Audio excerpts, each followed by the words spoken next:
Guys, welcome into the GasHouse gang. Matt, Pauley, Kevin Wheeler with you here. There's a lot going on. We're going to get a lot of baseball in today, obviously. We'll be definitely taking your questions and comments. So if you want to do that, they're over there. They're over there on that side of the screen. So if you want to jump in, feel free to do it, man. We'll have plenty of time for you. Obviously, the GasHouse gang is brought to you by Saga Heating and Cooling and Game Day Men's Health. I was just at Game Day today, Matt. That's good. Just getting this week's treatment. All good. All right. Super. It's a cool place, man. You just sit there. They've got us, by the way. Most days they have us on there with the GasHouse gang playing on the big screen TV. You can sit on the couch. Day? Yep. You sit on the couch, have a drink, have a snack while you're waiting for your name to be called. And by the way, it's like bing, bang, boom, in and out. They're awesome. So GameDayMen'sHealth.com if you want to check it out. All right, Matt. So let's start with where we always start when you're on the show. What's going on down there, man? You're the man on the scene. Since we last spoke, what's got your attention? Yeah, so yesterday I thought that, what Quinn Matthews did was notable and what Victor Scott did was notable in the game against the Blue Jays. I thought also, I don't want to make too big of a deal of this, I thought who left St. Louis last night and showed up in Tampa today is notable as well. The fact that Nolan Arenado made that trip. So, yesterday we discussed how, generally a lot of veterans stay back and they don't really, they're just in Jupiter. Well, you look at the guys that are in the lineup today, whether it's Mason Wynn, Jordan Walker, but most notably Nolan Arenado. These are guys who were in Jupiter yesterday. You see, for those of you who are watching us, there's the lineup on the screen. Ivan Herrera, Nolan Arenado, Jordan Walker, Mason Wynn were among the Cardinals who were in Jupiter yesterday, and then they took a second bus to get into Tampa today. I don't think anybody was twisting Arenado's arm for him to make the 3-hour bus ride to Tampa. So that creates the question for me. He said when he got here that he wanted to play a lot. So is it simply the case that he doesn't want to go 2 days without a game? Is it a chance for him to go see his buddy Paul Goldschmidt, who plays for the Yankees? Is it a chance for him to play in front of a Yankees team that wasn't evidently interested in trading for him? He's going to be like, nudge, nudge, wink, wink, guys. I think it's very interesting for whatever reason. It's probably one of the things I just listed. And it's probably just he doesn't want to go 2 days without playing a game. That's the simplest. I'm sure that's the number one driver. Yeah. But I do think it's notable that guy got on a bus and headed to Tampa. It's not something for people that aren't fully in tune with what goes on in spring training. Veterans don't usually take the long bus trips. I mean, again, occasionally a pitcher will if he doesn't want to miss his day and he wants to face major league hitters. But a lot of position players don't want to, and you'll end up seeing a lot of the young established players make that trip because that's how it works. They're lower on the totem pole, but each team has to bring a certain number of quote-unquote regulars when they go on the road, because what they don't want is the crowd there to have to see a minor league team up against the major league team, right? So normally there's a certain number of regulars that have to be there, but that's a lineup today that's got a bunch. I mean, Mason Wynn, Brendan Donovan, Jordan Walker, Nolan Arenado, Ivan Herrera. I mean, that's a lot of guys that are probably in the lineup on opening day. Yeah, so I was a little surprised by that. When I saw Nolan Arenado and Wilson Contreras in the clubhouse yesterday, I said to myself, well, those are two guys that I'm going to see tomorrow in the clubhouse too. And then I did see Wilson Contreras today. He did not make the trip. But yeah, I was surprised when Arenado was in that lineup. All right, let's talk about a little bit yesterday. Yesterday, we talked about Quinn Matthews because we were obviously on when he was done throwing for his 2 innings, and we talked a bit about the good life on his fastball, the difference between the fastball and the changeup and all that. We didn't spend a lot of time talking about Victor Scott, who led off the game with a triple, scored on a sac fly, and then hit a home run later on. So he was really all of the offense for the team yesterday. His he goes 2 for 3. His 1 out was a 105 mile per hour off the bat screamer that was right at somebody. Good? Yeah, that's good. That's good. Well, so I don't want to talk about, again, when we're talking about what's happening, we're not looking at it and going, oh, what does it mean that Victor Scott went 2 for 3 with a triple and a homer? That's not what we're talking about, because it might mean nothing. It might be a big deal. I mean, hit the triple off Max Scherzer, right? This is not like who looked good outside of that. Who had good stuff, right? Yeah. It's not meaningless or meaningful right now. It's just we don't know. But I wanted to throw the Victor Scott thing at you because, Bernie makes this point a lot. I agree with him. I think you do too, that this is a guy that if he pushes his way in, needs to be there. Mm-hmm. This is a guy that can be an exciting, dynamic part of your future. Now, he's got to earn it. He has to go have a strong spring. because we saw him struggle at the major league level last year. So not only does he have to have a strong spring, he needs to show Ollie Marmol and the staff that he's made some improvements on what was going on with him last year. And if he's doing that and has a strong spring, what do you think it takes for him to be the opening day center fielder? I mean, like, I can see how he and Siani can both be on the team. Yeah. And obviously him in center, though, means that you're really tying up the other spots because that's Newton left, and that means DH is three guys. That means DH is Burleson, DH second base is three guys. Burleson, Donovan, and Gorman. And obviously Burleson's not going to play second base. So it ties things up, but I don't think that's a bad thing. I think if he asserts himself, that's a really good thing. It is. So I think this is one of those things where I think it's going to be pretty clear if he deserves to be on the roster or not. If there's probably any question about it, you probably send him to Memphis, because we had a question about this. If he's not the everyday center fielder for this team, well, then you don't leave him here to be the fourth fielder. Not a part-time player. That's Bill made that point. He's right. Right. So I do think it's worth taking a look at what he did last season after he returned. So this is a very small sample size. He played 9 games in September. So I'm spinning the numbers a little bit here, but anytime I do that, I'm going to be honest about it. If you only look at his September numbers last year, he hit 308 with an OPS that was close to 700. Again, that was a tiny sample size, but there was a lot of discussion about the work that Ryan Ludwig had specifically done with him when he returned. So who he was early on in the season was just, he was not a major league hitter. He returned as a major league hitter. So I think you look at him and say, if he wins the job and clearly wins the job and is clearly the best center field option based upon the results that we see in spring, then he becomes the everyday center fielder. I think the leash becomes incredibly short for him. If he starts to look the way that he looked at the beginning of the season last year, you probably get him to Memphis and let him work on some things, because you've got other options in center field. But I think we'll know it. I think it's going to be very clear as to whether or not he should be on the big league roster or not. I mean, that's the thing is, when you look at last year, not only did he get better offensively when he came back, but he was also better defensively when he came back. Yeah. When he first went down, his defensive rankings were not very good. But so even in a small sample size at the end of the year, he got that to above average. So I'd say that was time well spent for him in Memphis last year. And that, that's kind of the thing is, Victor Scott made a big jump last year, and he would not have made that big jump if it weren't for an injury. It probably wasn't his time early in the year. I mean, and again, nothing against the player, but when you look at his background and you compare that, for example, to Michael Siani, their offensive numbers in the minor leagues are not even comparable. No, I mean, like Victor Scott in 2023 put up legit numbers. I mean, he hit 320.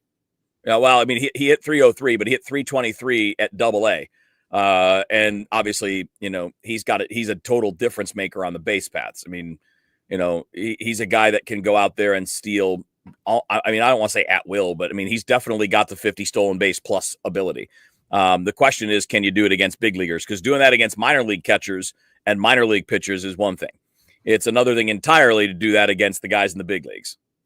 Yeah. And the point you're trying to make, has it ever happened where a guy just wasn't a very good offensive player in the minor leagues and they found it in the big leagues? Yeah, that happens sometimes. And actually there are some guys that get better offensively as they go up, because actually pitchers start throwing more strikes. Like if you're somebody that can handle all types of pitches, but you just need them to be in the zone, sometimes you can get better offensively as you go up, because when you're facing guys in, single A baseball, they may not be very effective with the pitches, but they don't throw them in the zone, and you have a hard time with that. So everybody develops differently. Everybody's got a different skill set. But to your point, Michael Siani has never been a plus offensive player in the minor leagues, which means in all likelihood, he's not going to be a plus offensive player in the big leagues either. Can it happen? Can he replicate that stretch that, about that, 5 to 6 week stretch that he had before he got injured this past season? If that's a true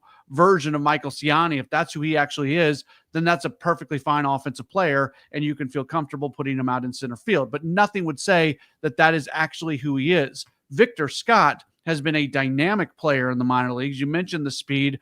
He's been an offense, a player who could hit in the minor leagues. So that would lend you to believe that there's more of a chance that he's going to be able to put that all together in the big leagues. And to your point about his defense, he won a Gold Glove in the minor leagues. It's because he's so darn fast. Right. And when you get to the big leagues, speed can help, but you got to be able to get good jumps. You have to read the baseball off the bat so you can take the correct route, things like that, where speed kind of masked what he couldn't do in the minor leagues. It did not mask that in the big leagues. And a credit to Victor Scott II for clearly and obviously working on those things before he returned. Now, and to make the counterpoint to what the two of us are saying, there have been times, in particular 2023, where Victor Scott was a really good hitter. He did not hit at Memphis last year. He hit 210 and his OPS under 600. His on base was under 300. So, and I know that was weighted towards a bad start, right? Yeah. As it went along, he got better. But still, when you look at AAA and major leagues combined, those numbers are bad. But that's also, again, because he was rushed. He was probably a year ahead of when he should have been in that mix. And it was, again, only because Dylan Carlson got hurt right at the end of spring.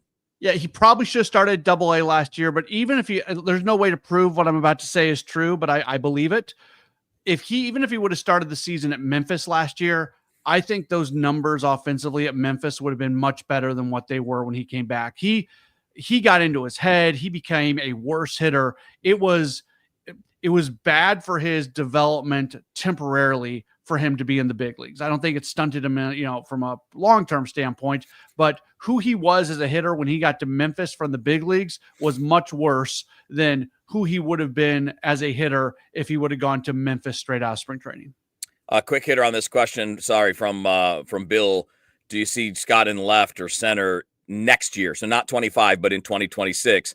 If Chase Davis makes the team. I think Chase Davis is a corner outfielder. Yeah. I don't think he's a center fielder. And I think that put it this way, if he's playing center over Victor Scott, that means Victor Scott isn't doing his job. Right. Yeah. And probably isn't an everyday player. If he's not able, his value is going to be in center. Victor Scott is the long-term answer in center field for the Cardinals unless his development just stops. Yeah. And so if he's not playing well enough to play center, I don't think he's an everyday player for this team next year. Because you're still going to have Newt Bar on a contract. You still have Jordan Walker. And I guess you could trade Newt, but you still have a couple more years beyond this year of team control. So I wouldn't anticipate that, but obviously you never know. Look, fast guys have played left field, Matt. Ricky Henderson played left field. Tim Raines played a lot of left field. So that's a long time ago, but it's making the point that there are guys with that speed skill set that don't play center. But that was not in the modern game where teams very much want power. So unless you've got a center fielder providing a lot of that power, I don't see the move to a corner outfield spot for a speed guy like Victor Scott.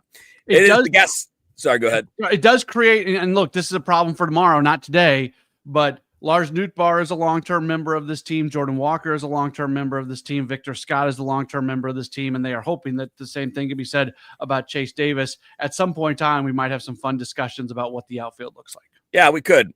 Chase has to make more contact. He's got good power, but he did it toward the end of last year. But again, we just got to see it translate at double and AAA, especially AAA once you get up there.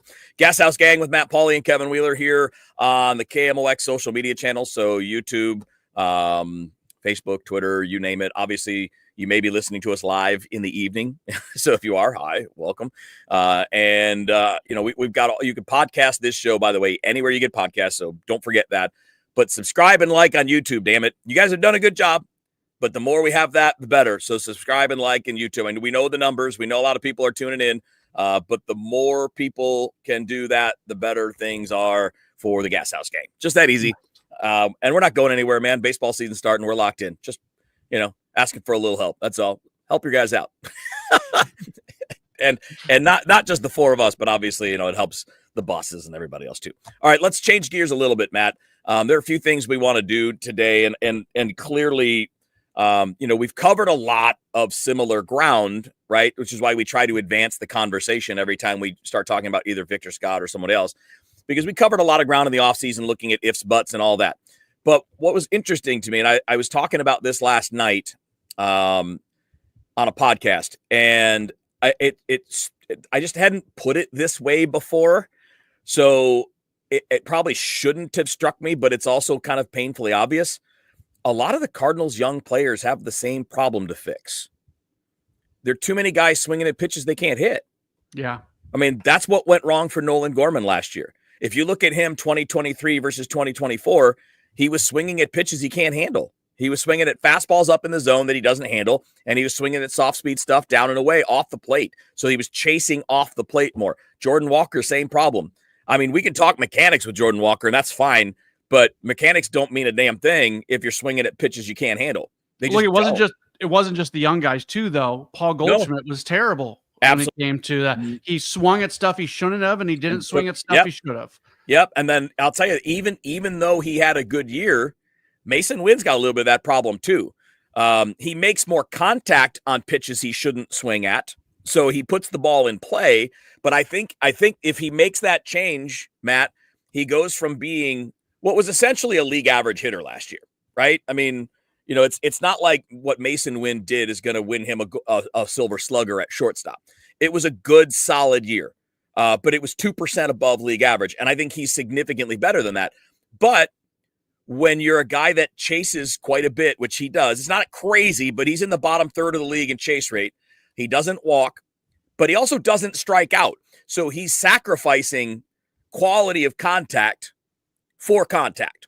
And that's, again, with a speed guy and situationally, that's fine. But if you're doing that all the time, you're going to sap your ability to do damage. You're going to sap. So you don't have to swing harder to hit home runs. You don't have to, get muscled up and get in the gym to hit home runs. But you do need to swing at pitches that you can handle. You do need to swing at pitches that you can drive. And this is one of the areas, because I think that is somewhat teachable. The idea of what you should be swinging at and what you shouldn't be swinging at, that's an area where a hitting coach can make an impact. So when you look that's why I made the point about Paul Goldschmidt, because your premise was a lot of young players. Well, it was just a lot of players. Yeah, I mean, we can throw Burleson into that too. Yeah. Burleson openly talked about that during the offseason. So if that's a problem team-wide, organizational-wide, however far back you want to take a look at it, then what's one way to fix that problem where it can impact a whole bunch of guys? They changed out the hitting coach. We're making a lot of Brant Brown hitting coaches. We overstate their impact, I think, more often than not. But there are some things here for the Cardinals that I think can be positively impacted by Brant Brown. And whether it's plate discipline, whether it's having a little bit more of a cognitive approach to situational hitting, which is something that we've talked a lot down here in Jupiter, things like that. Those are the things that hitting coaches actually can impact. And I think they've got the right guy for that. I hope so, but I think it's more than just the hitting coach. I think, and because, look, man, we teach this stuff to kids. We teach this stuff to high school kids, man. These guys have been taught that their entire lives. Nobody's saying swing at the slider low and away. Nobody's saying it's ever okay to do that. I mean, I think the problem is guys got lost and we had a hard time bringing them back. And look, there are some guys who are just aggressive hitters. Like that's Nolan Arenado. It's always been Nolan Arenado. But when your bat speed starts to slide, that doesn't play as well. It just, you know what I mean? Like to get away with being a free swinger, you typically have to have really excellent bat speed because then you can do something. Even if you don't make your best contact, you can still do something with it. But if you're a guy that's got diminishing bat speed and you're just hitting soft ground balls because that's all you can do on a slider that's shin high on the outer black, well, then that's not going to be very productive. Let me hop back on this Brant Brown train for a second here, because the point you make about Nolan Arenado is right. Like as hitters get older, they have to adjust their approach. They have to adjust their swing. They have to find new ways to create power and things like that. Albert Pujols went through that. Who's the guy that he credited in Los Angeles for helping him fix that and get his bat back going? It was Brant Brown when he was in LA with the Dodgers. So that's another, case of where I think you've got the right guy there. I sure hope so, but I also hope that these are guys that understand that inherently too. I mean, and that's the reason I brought it up with the young guys is I almost wonder because here's the thing: Gorman wasn't like that in 2023, No, he was right? not. In 2023, his chase rate was pretty good. He didn't get himself out like that. He walked way more than he did last year. So you could tell last year he started struggling, and his solution to struggling was I'm going to swing more. And that was the wrong solution. That was the wrong idea. And for all the people that get mad at Lars Nootbaar, oh, he takes too many pitches. You're the same people that got mad at Matt Carpenter. But that's the reason they're good. The reason they're good is because they don't get themselves out. And sometimes it means you're going to be wrong and get called out. Like, that's what that means sometimes. And one of the things that I learned as a young hitter, and I teach young hitters, and I've heard hitters talk about all the time, like, you're not always going to get it.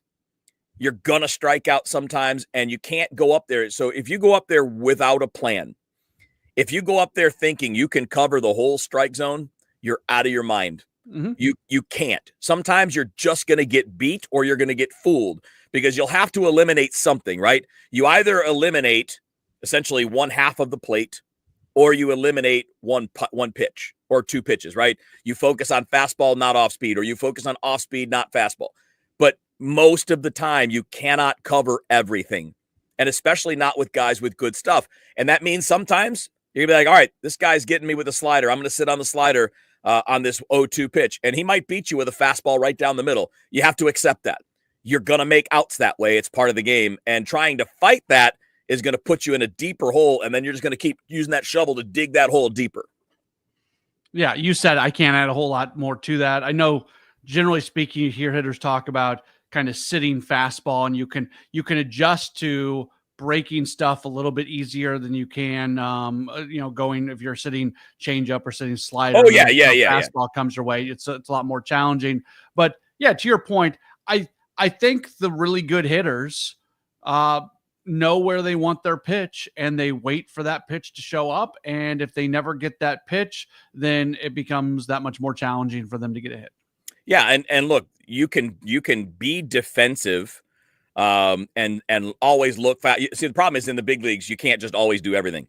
When you're talking about young players, I coach, junior high and high school players.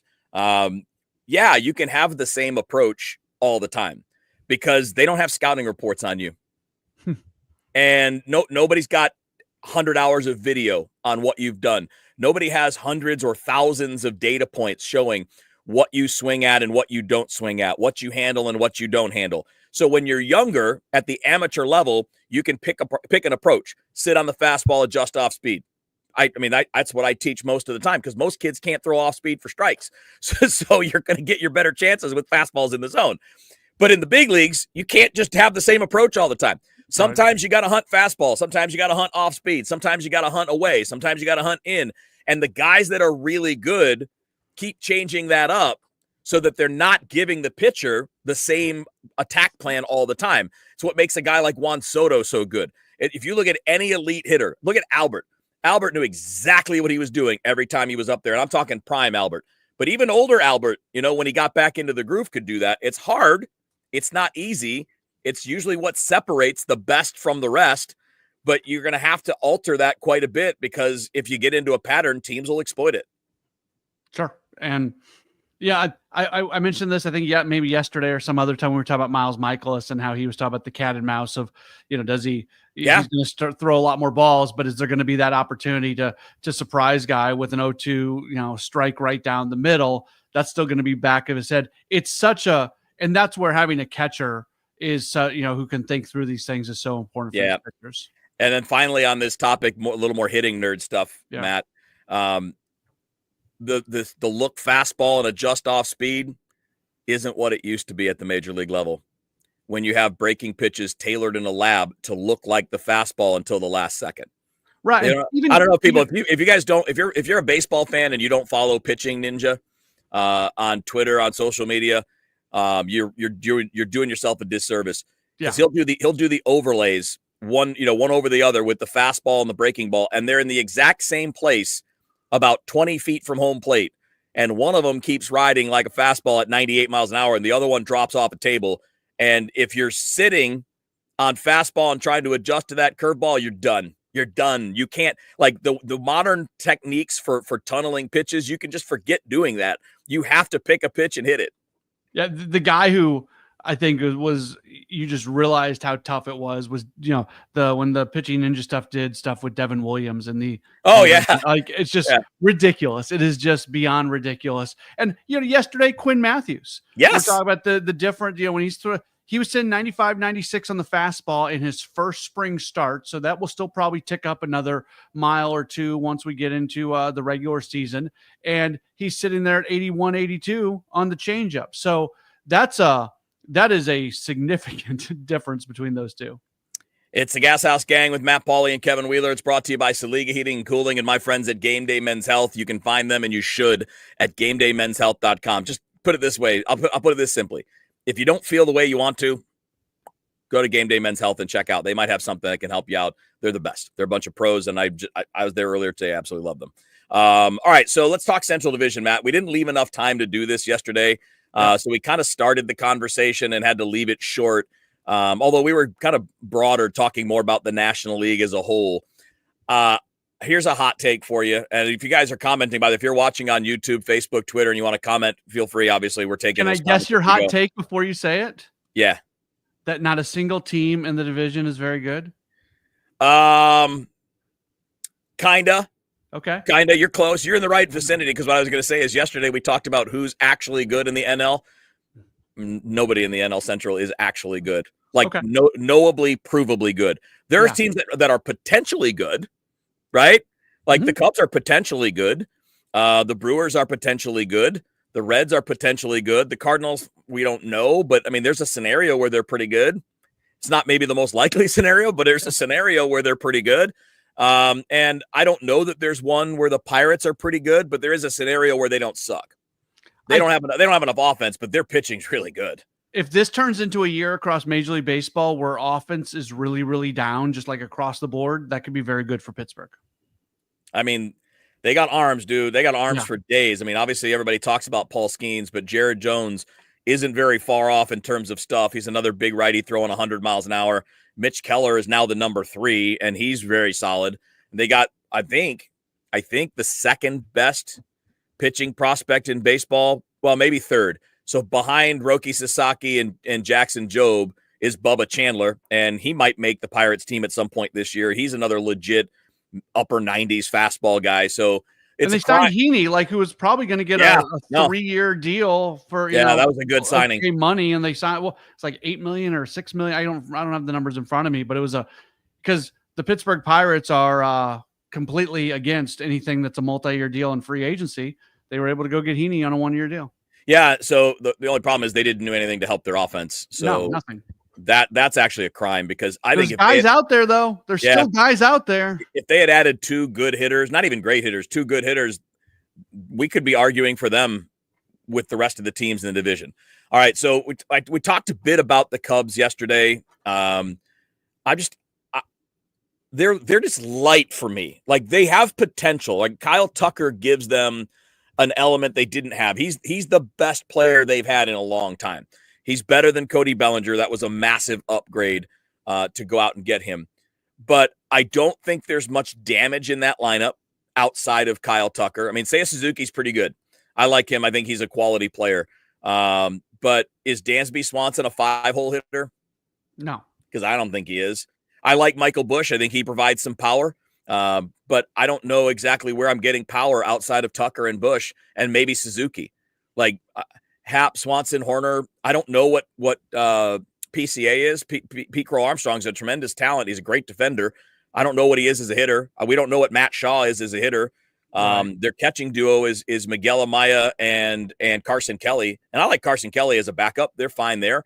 They have Justin Turner in the mix, but he's old and kind of washed.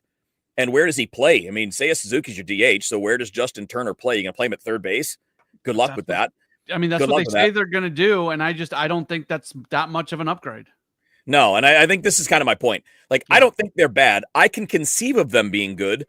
They have a deep rotation, but, I mean, Jameson Taillon is essentially Miles Michaelis. Right. I like their Matthew Boyd is Steven Matz. Yeah. Javier Assad is what? Is he Palante? Yes, but Imanaga and Steele as your 1-2. Pittsburgh's better in the division at the top of the rotation. Where do you put Gray and Fetty compared to Imanaga and Steele? I think I would take Imanaga and Steele. Boy, that's tough because I think Gray is better than both of the Cubs guys, but I think they're both better than Fetty. Yeah. So I think it's a tough balance. They probably have the second best 1-2 at the top of the rotation in the division. So I think on paper, do the Mets, do the Reds maybe have that? You've proved more with the two guys with the Cubs. I feel like they've got the track record. That's fair. Now look, I like Hunter Green. I like Hunter Green a lot. Are you putting Nick Martinez as your 2 starter? Or are you looking at Brady Singer? Brady. Okay, so you're thinking or Nick Lodolo. Nick Lodolo. Like that's the thing. Or Andrew Abbott. That's the thing. They've got 2 really talented young guys that could actually be very good. Right. What's the real difference between Nick Martinez, Nick Lodolo, Brady Singer, and Andrew Abbott? Like Hunter Green's obviously the guy that we look at the top, but then it kind of gets muddled after that. Right. But they're stuff guys, though. I think that's what's interesting. Like Lodolo's a stuff guy. We'll see. I mean, like I said, I think the Cubs are better than the Reds. I'm just saying I don't think it's that big of a gap in the rotation. I do like what the Cubs did in the bullpen, but I still don't think it's like a great bullpen. I think it's better than it was. So that should help them quite a bit. Cincinnati has got a lot of questions for me on offense. Like they've got maybe the best player in the division offensively in Ellie De La Cruz. Counting everything, like Tucker's a better hitter, but Ellie obviously is a 50 stolen base candidate too. And a lot of what they have is going to be how healthy is Matt McLain? What does he look like coming back? Who bounces back from a lineup? Does Encarnacion Strand do anything? I think they have a lot of questions, which is why I don't think they belong. What does he do coming over from? You never really, does he add to the lineup? Yeah, in that lineup, and then you're going to the Reds lineup. We're going to learn. But you're going to the Great American Small Park, though. That is true. You're going to a place where it's a little more conducive to putting up numbers for offense. And again, this is why I guess we're going through this. The Reds are not at the level with the Cubs and Brewers, in my opinion. I think those 2 are the favorites, Cubs and Brewers. But the Brewers, a little bit of it is we're just giving you the benefit of the doubt because you've been doing it. But they've got some holes, man. I mean, on paper, I don't like them at all. Like I love Jackson Churio.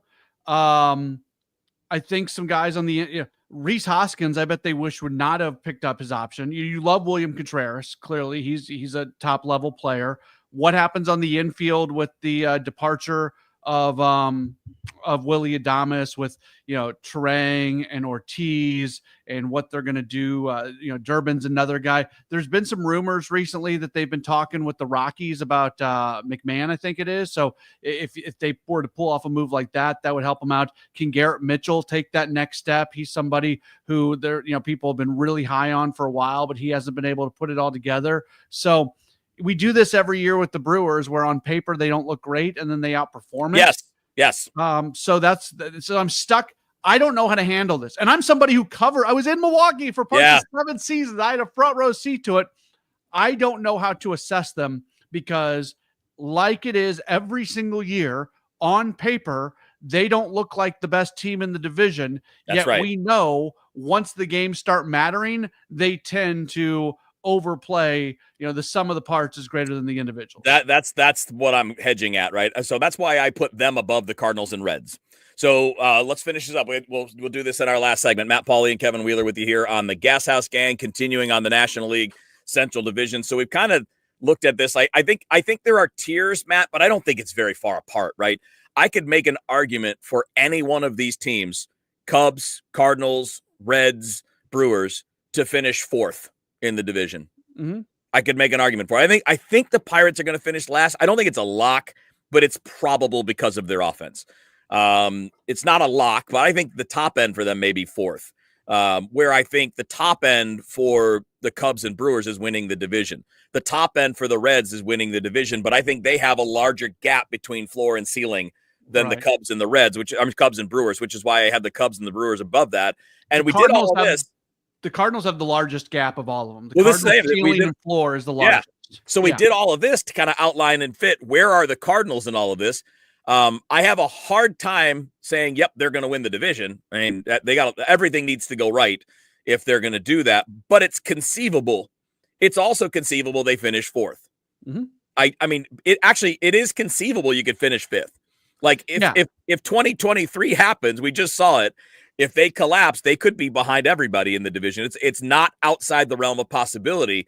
And it's funny because that's really, if you wanted to sum up, Matt, the difference between the Cardinals, where they are these last few years, and then where they used to be. There used to be a very high floor and a kind of a moderate ceiling. And now there's a much lower floor and a little bit lower ceiling to go along with it. So yes, the Cardinals have the physical ability to win this division, but they need basically positive answers to almost every question to do it, or they're going to need to make a trade in July that really amps up the roster some way or another. But I do think this group is probably pretty close. Like, I think I don't think the winner of this division is getting to 90 at this point. No. It's very, very possible, but I wouldn't predict it at this point. 87-88 could win the division. Yeah. Yeah. And I think fourth place could be 82 or 81. Right. It wouldn't shock me if you've got four teams within 6-7 games of each other. So what's going to be interesting is if the Cardinals are in that spot and there's four teams within 3 games of each other, do the Cardinals pull the plug to make a move at the deadline in a year that they want to focus on young players, like in this transitional year? So who knows? It's going to be fun. Let's just hope that they make this thing interesting. I think the number one takeaway I have since spring training has gotten started, because we just spent an entire offseason listening to people tell us how boring and how uninteresting the Cardinals were. And I understood why people said that. Yeah, they didn't do anything. But now that I've been around the club and I've watched them and we kind of get a little bit deeper into some of these storylines, I think this is an interesting team. Well, every season's interesting, man. I draw a problem, and by the way, Thomas threw in a comment that Terry Francona adds 15 wins for the Reds. I'll tell you this, Thomas, he improves them for sure. No manager adds 15 wins. Yeah, real quickly. I know we're running out of time. Managers might add a handful at most. So every team wins 60, every team loses 60. So that's 120. So that leaves 40 games that are on the table. So basically you have 40 games every year that you could either win or you could lose. If a manager wins you 15 more games, that means he is winning you like 30% of the games that are available to be won or lost. That's not happening. Good manager steals you 2 or 3 a year. All right. So, and again, this is kind of last thought on it for today. But that's why, I always run into and I butt heads with people. I think you're probably the same way, Matt, and maybe we're just weirdos, but I don't have to see or expect excellence to find a sports season interesting. My team doesn't need to project at a 95 win pace for it to be interesting to me in any sport. I mean, for God's sake, man, I'm a Lions fan. I've spent 50 years with no expectations, but I still enjoy the season. I still watch the games. I still have fun. And like the season, your enjoyment of a sport, an entertainment event, doesn't have to be tied to the outcome of the games. That's your choice if you're doing that. Now, don't get me wrong. This team should be better. They put themselves in this position. Nobody else. They're the ones responsible for putting it back where it used to be. But that doesn't mean, to your point about interesting, Matt, that doesn't mean it's not an interesting season. It doesn't mean you can't have fun with baseball. Yeah, you can always have fun with baseball. I think there are times where there are uninteresting teams for various reasons. I don't think the Cardinals are under the category of uninteresting. I think they are a team that has some if you go to Busch Stadium, you get to watch Mason Wynn play shortstop, which is pretty darn cool because he does things that very few people who walk the face of the earth are able to do. And there's other, that makes them interesting. And then just the storylines that go along with this transitional year and going into Heim Bloom and everybody counting the team out, but the team really believing that they can win. And, Oliver Marmol basically managing for his job where he has a current boss, but then he's trying to impress the future. But like, there's just so many things about this team that make them interesting. Absolutely. All right. And by the way, just to be clear, disclaimer, these are not official predictions that we're talking about today. This is the glance at things now, and that will be different at the end of the spring. right? So if the Cubs go out and Shota Imanaga hurts his elbow and has Tommy John surgery, well, that changes all of this, right? Sure. And if the Milwaukee Brewers suddenly discover that Jacob Mizorowski can throw strikes, and now you got a new guy at the back end of the rotation throwing 100 miles an hour with a wicked slider, that can change this conversation too. This is just the snapshot of where we are a handful of days into spring training games. Speaking of that, we're going to let you get back to it, Matt. Obviously, you're down there. The team's in Tampa. The game's going on right now, and the Yankees are leading the Cardinals 1-0 for anybody that cares. And, of course, if you're listening to us later, you already know the outcome of the game, so enjoy feeling like you're in the future because you are. All right, it's going to wrap it up. Matt, have fun down there, buddy. We'll talk tomorrow. Sounds great. Actually, we'll talk later on today. That's Matt Pauley. I'm Kevin Wheeler. This is the GasHouse Gang.